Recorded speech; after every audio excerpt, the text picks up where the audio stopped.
Today, you and I meet a fellow who, with his best mate, used to run a fruit and veggie shop at the Sydney food markets. Now, they own and run a multi-million-dollar national commercial lighting company. Oh, who doesn't love a good career pivot?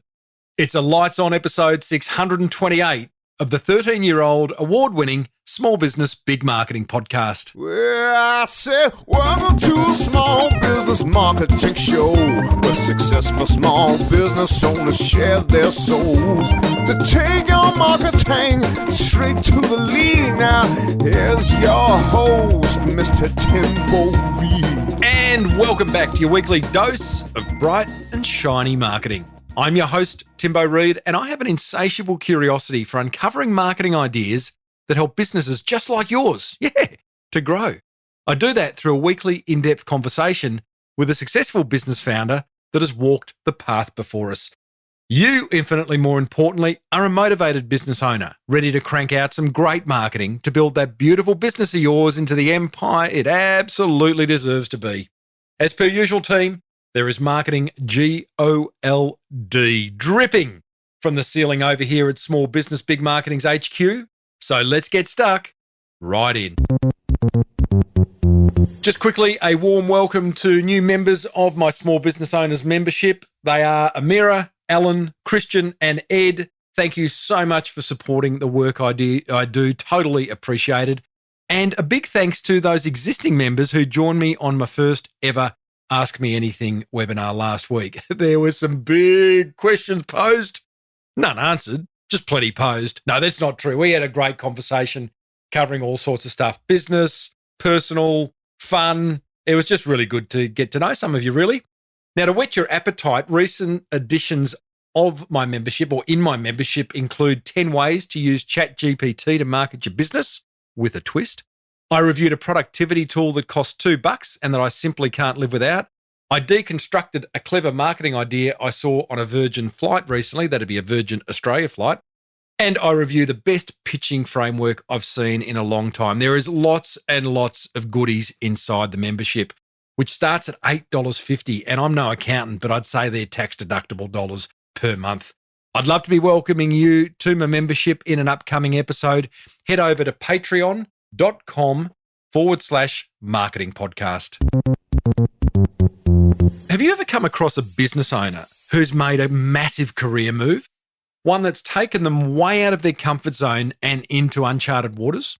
Personally, I've got a lot of admiration for someone who says, enough's enough. Been doing this such and such for way too long, and now it's time to try something completely different.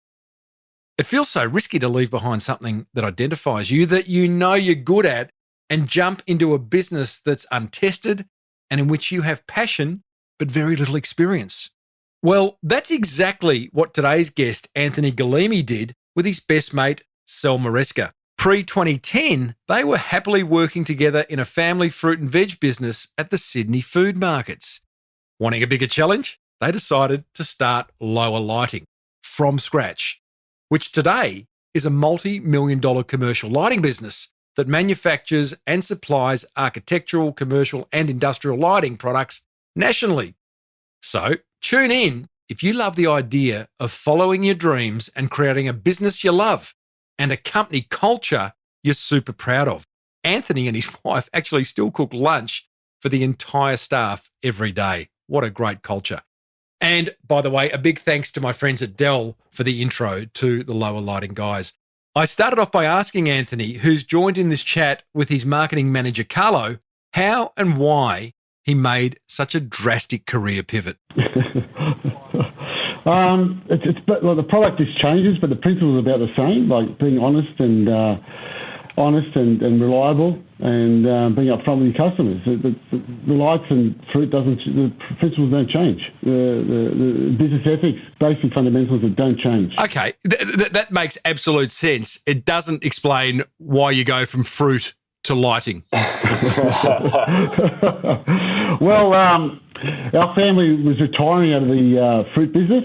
Dad was in it since 1948 to 98, 50 years in fruit and vegetables in one shop, and I think he's going to call it a day. And I had four boys, and had to find something else to do. And Sal was a mutual friend. We became, through another friend of ours, became friends. And I seen this product that I was coaching my son's youngest soccer team. I was a coach, and his brothers had this LED light, Australian-made LED light. And they said, you guys, you've retired, you can sell. So have a look at this light and see if you can help us out. So when I seen the light, I called Sal. I said, mate, this is a goer. We have to do it. I said, trust me, we have to do it because you're changing 50 watts to 7 watts, and it's electricity was rising. I said, there's a big future for us here. And 14 years on, and we're here. Carlo, I'm guessing you work for a couple of pretty passionate employers. I have to say they are extremely passionate. In particular, they are also really trusting. So I think it enables, individuals like myself and others that have joined the business in a similar way to just be able to express themselves and have the confidence to be able to tackle things that they enable us to pursue. It's like we're talking robotics now, right? So obviously they're pretty trusting, and they allow us to explore as much as we need to and look at the results, look where we've headed. It must make a huge difference to have that trust. And as you say, Anthony, part of being part of starting this business or any business is about the trust and just enjoying what you do, mate, Here for a good time, not a long time. What made you think then back, 14 years ago, and I'm sure there's plenty of lighting companies around then as there are now, what made you think you could do it better than what was already on offer? I think having an Australian product, different to an imported Chinese product, and the quality of the product was fantastic. And I just, you got to back yourself. You got to give it a go. You make it sound so easy. You may as well just be flipping your hand off as you're speaking to me. I feel like I've got them close to me, so keep my hands exposed. No, you just got to give it a go, I think. A lot of hard work. No doubt. Did you do the numbers? Are you and your what's your brother's name? My partner, Sal Marisco. Sal. Did you do the numbers? Are you operating off gut instinct? You're laughing as I say that. Sal's the numbers man. I'm gut instinct. I think that's what it was. It was just gut instinct. I seen this product and I rang straight away. Sal, we have to get into it. We have to. I think, as you said, he was a numbers man, and I said no. It was just my gut. It always fascinates me, that gut versus crunching the numbers. How many numbers do you crunch for how long? How many people do you ask? Who do you believe? Who don't you? I mean, it's hard. And at the end of the day, I'm sure did Sal even at the end apply some gut instinct once he'd crunched the numbers, or was he like, no, I've got to finish these numbers, mate? No, he was doing the numbers. He's a real numbers man. But I kept on, Sal, we've got to do it. We have to keep going. We have to do it. And we had discussions. And at the end of the day, he said, all right, I'll go. He followed me. He said, let's do it. That was it.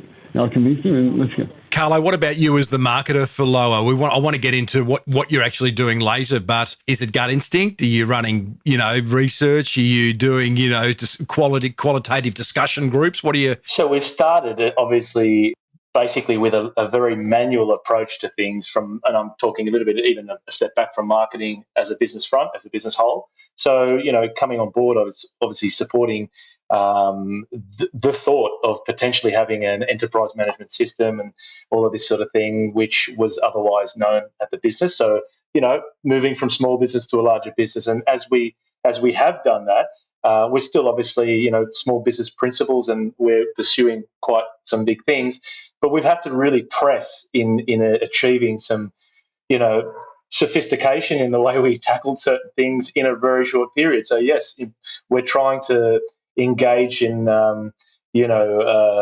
practices that we otherwise were not used to. So we're doing a lot more in the way of strategic sessions and bleeding all of the strategic thought down through the business and communicating that through to the staff and supporting them through even the change management behind that. Anthony, you and Sal have the idea to start Lowa Lighting. And at that point, 14 years ago, it's all about the LED light and being able to do a better LED light, made in Australia, better quality, all that kind of stuff. It's not where the business is today. The business has come a very long way. Did you imagine where the business would be 14 years down the track? And I'm going to ask either one of you to pitch me, give me the 30-second pitch on where Lowa Lighting is today? So, Anthony, I'll start with you in terms of, did you imagine where it would be today? No, I didn't think it would grow this big. We started with one light, and they used to call me the travelling gypsy because I used to go door to door. Well, Sal was we were in the Pajero and go to lighting designers and knock on the doors, and and they used to kick us out. And there was many actually years we had there was no sales, and we just kept on going, and we believed in our product. And we just kept on going and going, and here we are today. It was just as you knocked on doors and rolling up in the Pajero. Did you hone your pitch? Did you kind of go, "Oh, that didn't work, we'll try something else," or were you just kind of knocking your head against a wall the whole time? Just off the cuff, rock up and just go with the conversation. I had no lighting background at all. It was zero. It was just nothing. I didn't even know what a light was, how to change a light globe, so let alone sell it. So we used to just rock up. I used to rock up and Sal sometimes wait in the car and start talking. And I used to try to deviate away from the lighting and sort of get to know what they liked and stuff like that, and became more of a personal touch on things. And then the lighting was secondary. And then come back for a quote, used to run back to the car, the Pajero, and drive around, have a coffee. And then Sal send an email out with the quote. So we didn't want to be too eager. So that's how we started, yeah. I'm going back over old ground, but I do find it fascinating that you have no knowledge, or I won't say interest. You must have interest in lighting, but to not have that knowledge, and I've sort of covered this in a recent episode where there are business owners who just love the art and science of business. They don't care what they're selling. That's right. Then there are the business owners that absolutely are passionate of what they're selling and are trying to figure out the business model. You're the business owner. You could sell anything, I reckon. Oh, I think so. I was born and bred in a fruit shop, so we, as a 2-year-old, we used to be at the front spruiking and selling everything and anything. So to make $1. And back then the article used to lose value every day. It was kept in the shop, so we should sell it quickly. What great! I mean, you sort of laugh at the start where you say, "Well, the same principles apply to selling fruit as to lighting." But you're right, and I know in one of your quotes that I've read, relationships and approachability is absolutely fundamental to the Lowa lighting business and its success. Correct? Let's talk about that. How do you build great relationships? I think it's understanding the customers or the client's needs and integrating with him and trying to find out what his hobbies are and stuff like that. Sort of get to know the client a bit better and make the lighting or the article secondary. So you build up a relationship. A relationship is very important in selling. So they've got to have trust. They must trust in your ability and what you're selling and how you're selling it. You don't want to be pushy and stuff like that. So, is it a longer game? Yeah, long term. You're in it for a long term. We're not in it for short term. Our biggest thing with South, we're in it for a long term. It's not a sprint. It's a long distance race. So we're here for a long time. We have children, kids in the business, and we have our staff is our family. That's another thing. We believe in our staff. We have a young team. And we believe in them. We believe in what they can do, and here we are today. If I might just add, Tim, on that note, one particular fact, the fact that he brought up a family. When I first started, in particular, there was, this really strong family network, and there were the directors with sons in the business. So, arriving to this family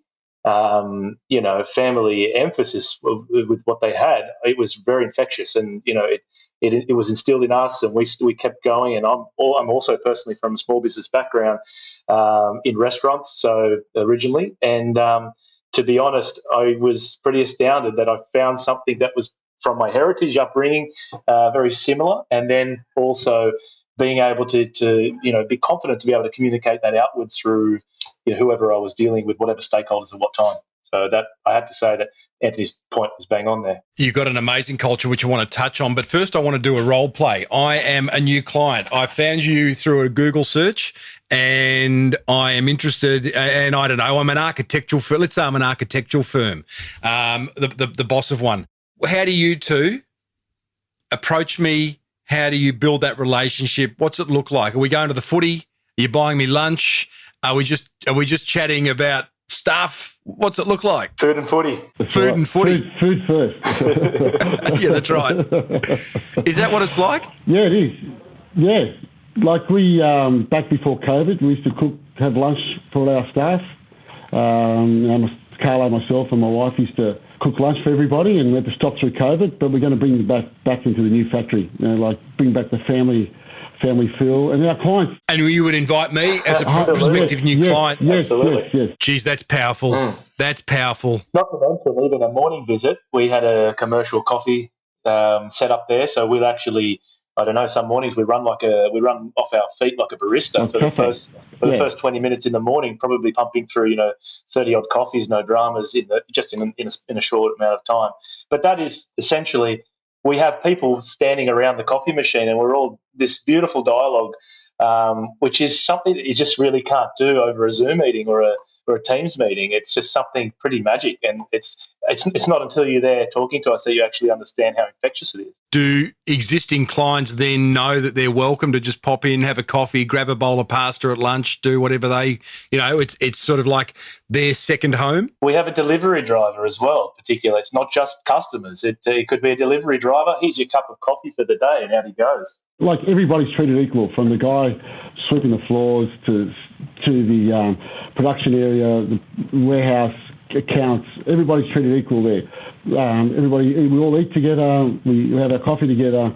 As Carlo said, in the morning we have like a cafe. We talk about the football, the soccer. Everybody interacts together and they go to work. So it's a good vibe.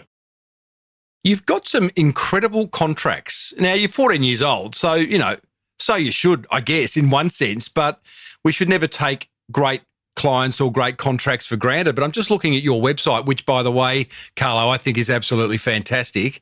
It's so thorough. But, National Arts School, Wesley Mission, you've got high schools, you've got councils, Kennards Hire, the list goes on. These are big contracts. They are. Every business owner listening is rubbing their hands together going, how do I get a bit of that action? Okay, we've talked about approachability. We've talked about relationships. Is there a sort of a third part of that allows you to chase and secure these big contracts? We are purely focused on projects as our way to market. So we are driven by the project as opposed to a traditional channel, whether it be wholesale or whatnot. We tend to tailor as much as we can for the client. But think of the humble beginnings. Tony knocking around on doors, trying to do everything he possibly could. But we've been able to build a portfolio and even an ad hoc request for customization, I guess, to fulfill the requirements on what is purely a very diverse area. So projects can be, we can talk about defence one day, we can talk about an office fit out another day, a medical application.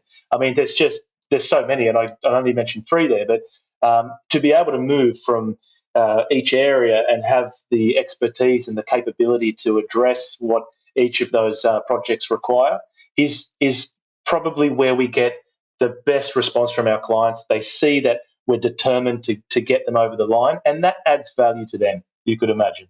So I think that's an element that fundamentally that we focus on that enables us to, I guess, do things different to other people and potentially a little bit better, coupled with that culture and everything else that we're talking about. I think we've just got a really good formula overall. I think also we treat more clients as large clients. Like, you never know. You might have a small client today with a mum and dad cafe or whatever. They might know somebody else that down the track or comes in and becomes a big client. So we try to treat everybody that's equal, like as one. It's very easy in business to be desperate, to only want to deal with the big clients, to acknowledge that, the mum and dad cafe may one day become a franchise, but right now they're a mum and dad cafe and there's no margin, there's no money in it.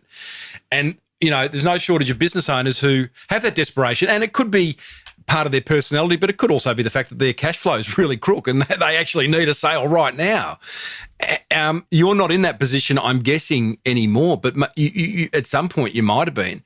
How do you just say to yourself and the staff, it's okay, give it time, we're going to get them across the line. We're going to grow this business. We're headed the right way. I think you just got to believe in your team and believe in yourself. And as I said, you got to treat everybody equal because there was times there we made no sales. Like Sal and I were eating. Poor kids had no food on the table, and you got your wife saying, "Oh, how long is this going to go on for?" I think you just got to. If you really believe in the first 5 years are the hardest because it's do or break because people give up. And they find it too hard to keep going. But as I said, everybody chases the big clients, but you've got to look after small ones just as well. Because as I said, you get one small one, two small ones, three, and you sort of with the smaller clients, you make a few mistakes. You learn as you go along as well. And we did that as well. We made a lot of mistakes. We lost money on a lot of jobs, but you just got to persevere and believe in your ability. Just believe in it. If you've got a dream, you got to dream. You have to dream. I knew you'd have a beautifully simple and emotional answer, Anthony. It's brilliant. Was there a moment, have you just had a dream run in the last 14 years, or was there a moment when you and Sal or you and Carlo, you've looked each other in the eye and gone, oh, hang on, this isn't good? There's always problems. There's always problems. Doesn't matter if you start 14 years ago from the beginning to now, there's always going to be problems. But I think you got to focus on the solution, not the problem. There's always a solution to everybody's problem. So a lot of people get bogged down and say, oh, it's not working, it's not happening. But step back and have a chat to somebody and say, okay, how can we solve this problem? Because there's always a solution to every problem. So that's what you have to focus. You focus on the solution more than the problem, and it'll come through. I think as a mindset, that is so powerful. And in fact, dare I give you some advice, Carlo, from a marketing point of view, because you're the mastermate, but I do get the sense that you are a solution-based business. You go in looking for the problems, asking what the problems are of your clients that you can solve. One thing I would add to your website is a knowledge centre where you go and identify every question you've ever been asked by a client or a supplier or a staff member, and go about answering them in great detail, video, audio, written word, infographic, however you do that. This is much bigger than an FAQ page. This is, one question, one rich answer per page. And I've found in my experience that it's great for SEO, but it's also great for one-on-one marketing when you can send a client a link to a page that answers their question. Far be it for me to offer advice, mate, but to me, it's a great thing. We're here to listen. We listen. Good. Yeah. Hang on, just let me write the invoice, boys. I'll be back.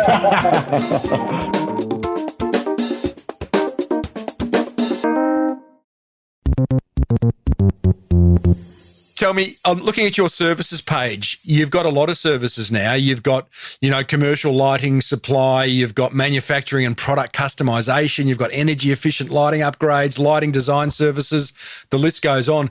An 80-20 rule apply here where, 80% of your business is coming from 20% of those services, or once you've got a client, they utilise all of them? I think just to be specific, part of this, some of those interrelate with one another, and in particular, we might be engaging on commercial supply, providing our key customers with an extended design service for the projects that they're working on. So, yes, I wouldn't call it the 80-20 as such. It's how we couple that up as a turnkey solution to our clients. So, as we started, we were in a more of a concentrated market, and we've grown into a broader market.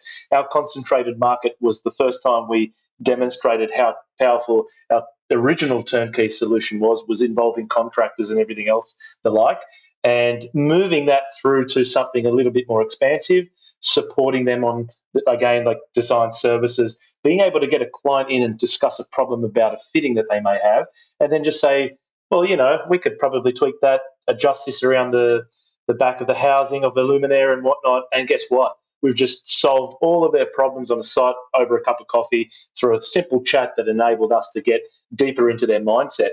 And otherwise, we would not have had that conversation. We would not have that level of engagement, and we would not have solved the problem. It's that simple. Only recently, I had the lighting at my home done.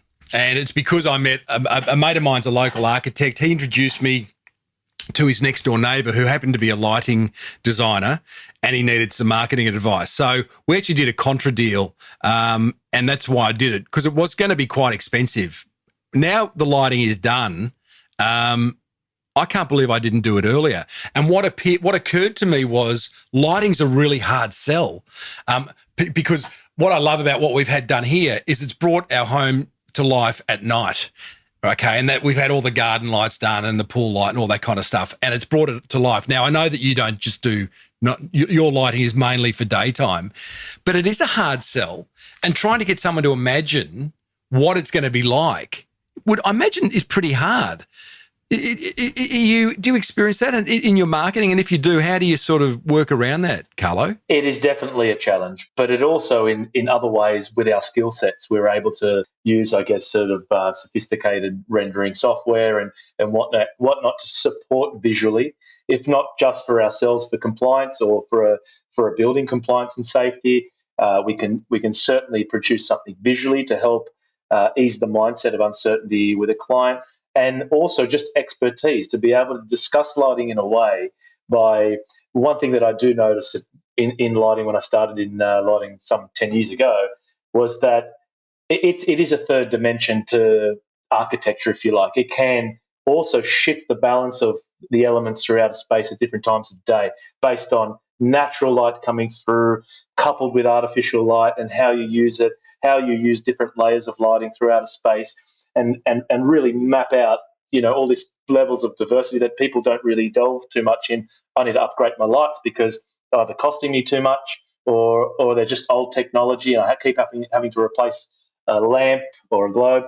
So, yeah, there's just, I think it's the third dimension of architecture that we just enable us to come in and talk through these stories and be able to say, well, what you could also do, throw in probably another level of lighting here that you otherwise would have considered. It's actually creating other aspects out of an environment that they would otherwise think of, so ambience or whatever it might be. You are a B2B business. You're selling business to business. B2B marketing is sometimes a lot different to B2C marketing. I would argue at the end of the day, it's people to people, no matter whether you're selling to a business or a consumer. But absolutely. In your B2B marketing strategy, Carlo, do you actively go into architect's office or commercial real estate agent's office or developer's office, builder's office, and actually have these information sessions where you can explain to them face to face, hey, this is what could be? We certainly do. And just to say the least, we have our target market consists of different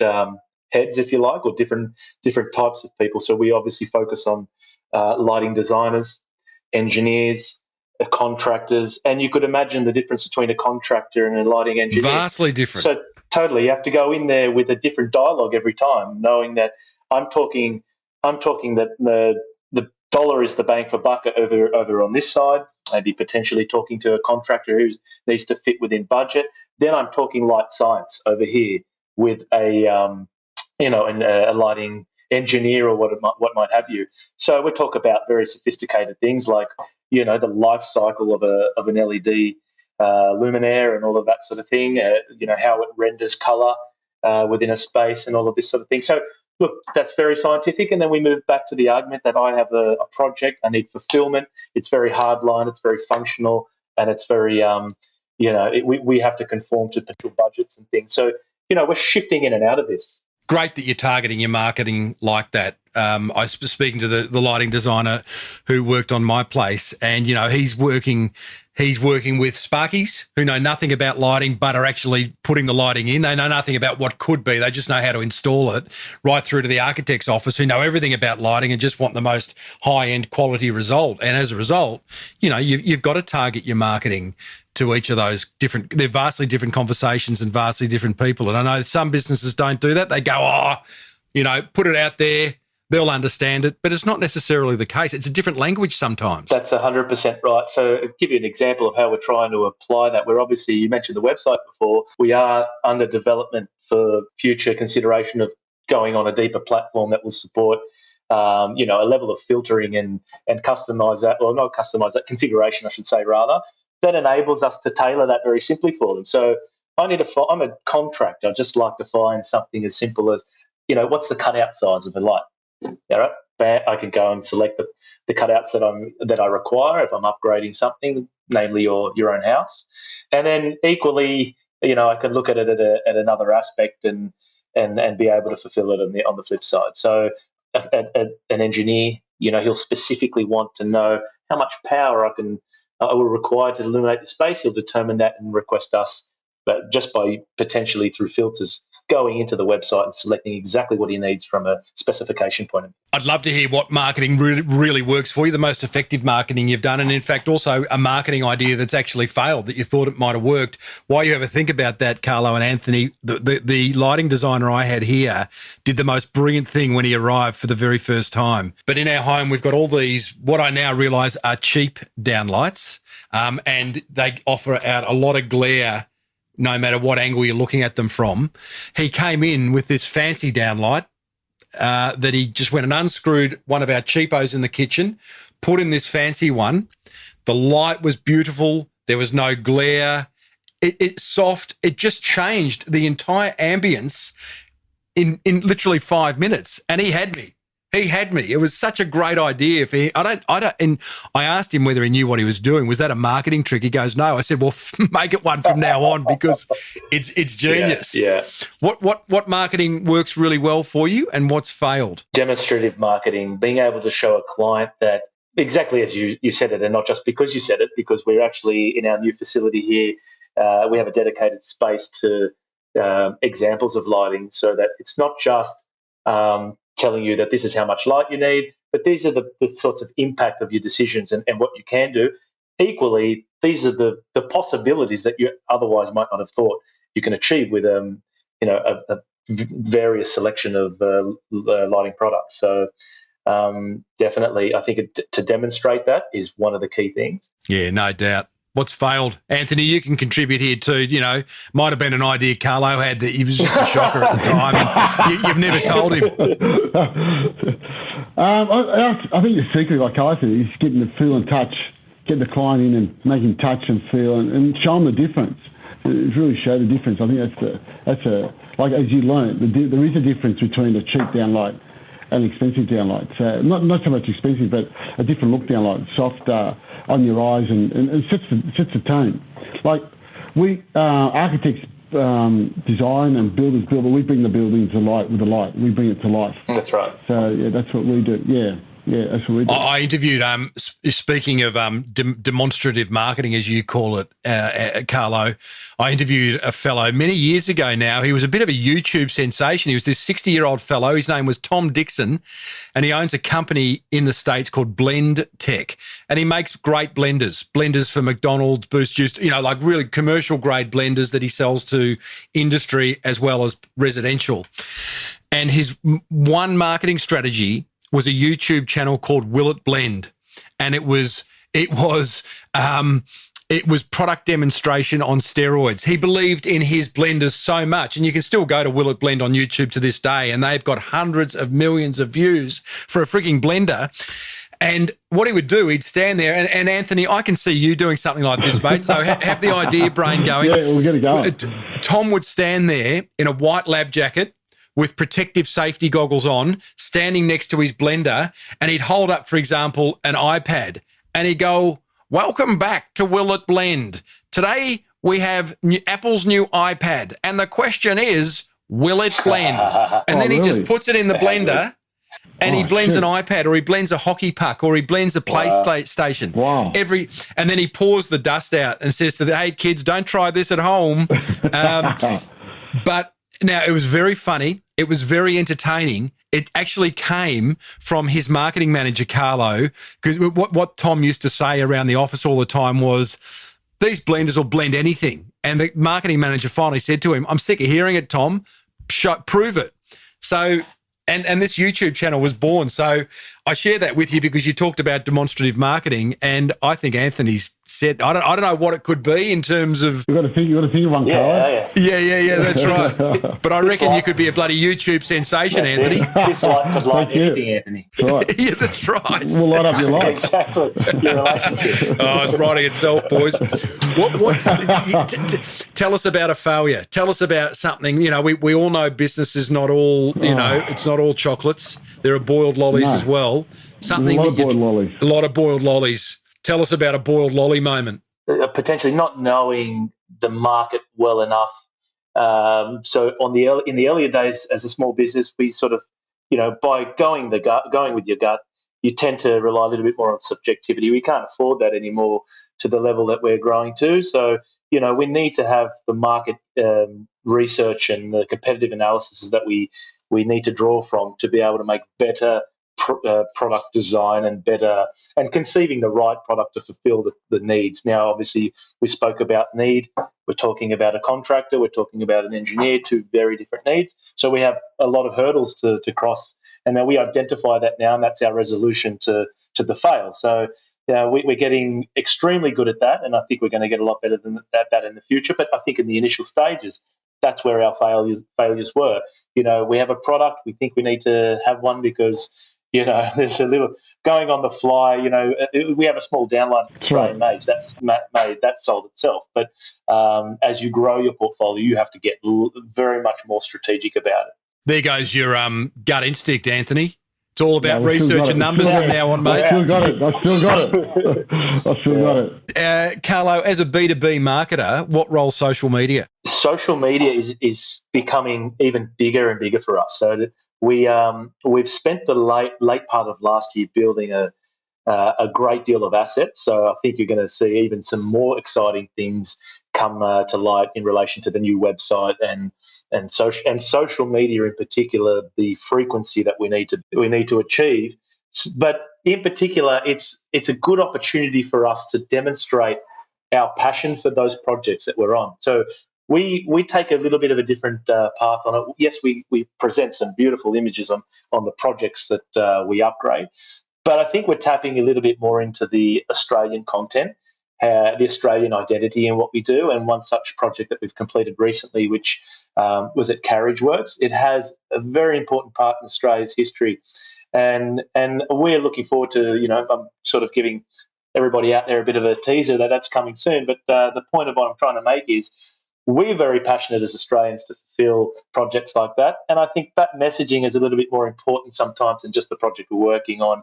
We're working on an art gallery. Okay, big deal. But what about the art gallery is important? And what is the function of the art gallery? Who does it impact in society? And this is one particular project that has just a ripple effect with people's knowledge of how it actually operates and its multifunctional capacity in terms of venues that they provide. Yeah, okay. So you got lots of story. I mean, again, social media is all about storytelling, and you've obviously got plenty of stories to tell. You are heading towards being fully robotic. Sounds expensive. Is there return over years, over decades? Why the move? It sort of sounds obvious. I don't know anything about robotics, but what happens to all the people? Oh, they'll still be there. We're actually going to increase our workforce to, I think, double. We hope to double it by this time next year. So to comply with all our needs. Isn't it counterintuitive? You're putting in robots to reduce your wages bill, maybe, or are you? So you're putting in robots and you're doubling your workforce, which is a good outcome for the economy. But I think we're putting robots to be more efficient, and can supply our clients with what we need, their needs. And why do you need to double your workforce? Because we're going to grow. Our offering's going to grow. The sheer scale. Yeah, it's going to just grow. It's going to grow. So we're going to supply more clients, and different lines and different types of products are going to grow. We're going to broaden our product range. So we're going to grow all together. What does innovation look like in Lowa Lighting, the business? Is it a Friday morning meeting? Is there a box in the staff room to put ideas in? How's it work? Well, it starts back fundamentally, if I may, just way back from when I mentioned that our directors and Sal and Tony and themselves are very encouraging of us to be very exploratory. So and not fear what's ahead. So he communicates that to his own children all the time. Anthony does, and in particular, he does it at the business. So we tend to put a lot of time and effort in where we can be as a business, and they enable us to explore the possibilities, so much so that, who would have thought we would be looking at a smart factory focusing on an Industry 4.0 approach to, producing luminaires in a way that is unheard of in Australia. It was traditionally, for many years been importation and market moving away. But we have a big Australian story. We're proud Australians, and we want to see that come to light. And in doing that, these are the techniques we need to adopt to be able to be competitive and convincing in the Australian market and build Australian intellectual property. Love it. Anthony, well, both of you love the story, love the Lowa lighting story, and well done. I want to take you back, Anthony, to your fruit market days, and I want you to give me the 10-second spruik on these avos that are going off. They've only got a day. They've only got a day left. Give me one. No. They hear you all the time. I let it rip sometimes at lunch and dinner and lunch and breakfast. I give them a go. I think that's your cue, Tony. I think that's your cue to give it a sample. Off you go. Okay, looky. Let's go.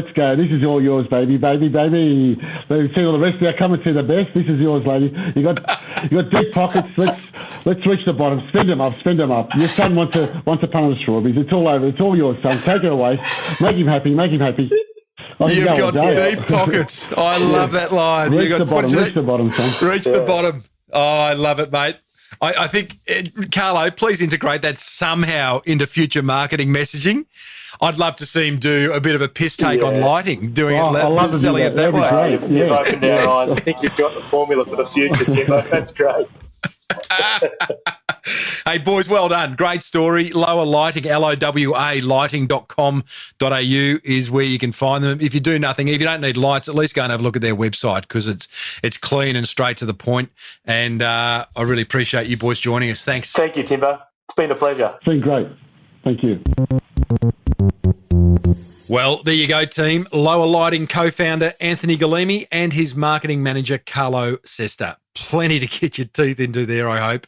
You'll find links in the show notes to the various resources they mentioned, along with a short mini documentary video Dell produced about the Lowa lighting story. Well worth a watch. What caught your attention? I would love to know. Give me a buzz, or at least give the Small Business Big Marketing Hotline a buzz, and share your thoughts with the rest of us. Here's the number. You ready? 0480 015 150. Just like Noisy Guts founder Josephine did. Hi Timbo, my name is Josephine from Noisy Guts. We sell Australia's favourite gut health shakes. Now, from one chief cropologist to another, I just wanted to say how much we loved the Henry Reid from Oh Crap podcast. It was episode 621. Now, Noisy Guts deals with a different kind of poo, but we found lots of marketing gold in this episode. The takeaway for us was the concept of micro-interactions. If you can get someone to click once, you've got more chance of converting them. So we've been adding lots of crapisms on our social media to try and increase micro-interactions as a result of listening to your podcast. Keep up the good work. Bye. Hey, Josephine, thank you. What a wonderful message, and what a brilliant name for a business, Noisy Guts. Right up there with Oh Crap and Snotty Noses, two past guests on this podcast. The micro interactions thing, what a great takeaway. We all need to look for more opportunities, or really any opportunity, no matter how small, to interact with our precious clients. In fact, I reached out to Henry once I heard your voicemail, Josephine. Henry, one of the co-founders of Oh Crap, and he's been kind enough to write a blog post for us, exclusively for us, that explains the micro interaction concept in greater depth. Plus, he lists a number of micro interaction opportunities that we should all be on the lookout for. If you want to read that blog post, head over to smallbusinessbigmarketing.com, hit the Join Timbo's membership button, top right-hand corner, and you could be reading it before you know it.